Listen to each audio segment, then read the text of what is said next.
बहुत समय पहले हस्तिनापुर राज्य के राजा शांतनु को गंगा नदी की देवी गंगा से प्रेम हो गया। वे विवाह के बंधन में बंधे और उनके एक पुत्र हुआ देवव्रत। यह बालक बहुत ही प्रतिभाशाली, तेजस्वी और पराक्रमी था। गंगा देवी ने उसे गुरु वशिष्ठ, परशुराम और अन्य महर्षियों से शिक्षा दिलवाई और जब वह पूर्णतः योग्य हो गया तब उसे शांतनु को सौंप दिया। राजा शांतनु देवव्रत को बहुत प्रेम करते थे। एक दिन राजा को एक सुंदर मछुआरे की कन्या सत्यवती से प्रेम हो गया, परंतु सत्यवती के पिता ने शर्त रखी कि उनकी संतान ही हस्तिनापुर का राजा बने।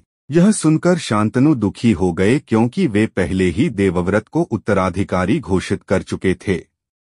जब देवव्रत को यह बात पता चली तो उन्होंने पिता की खुशी के लिए आजन्म ब्रह्मचर्य और राजगद्दी का त्याग करने की भयानक प्रतिज्ञा ले ली।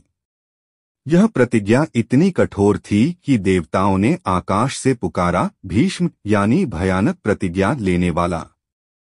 तभी से वे भीष्म पितामह के नाम से प्रसिद्ध हुए। भीष्म की महानता। उन्होंने कुरु वंश की सेवा के लिए अपना पूरा जीवन समर्पित कर दिया।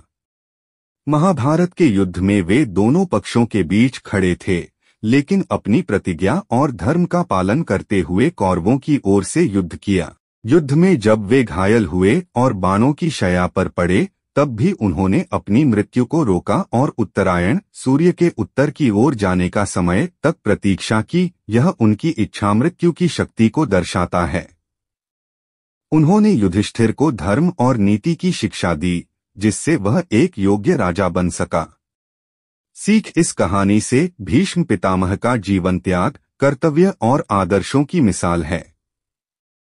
उन्होंने कभी अपने व्यक्तिगत सुख को महत्व नहीं दिया, बल्कि हमेशा परिवार, राज्य और धर्म के लिए जिए। आपको आपके पहले प्यार की कसम चैनल को लाइक करें, सब्सक्राइब करें। धन्यवाद।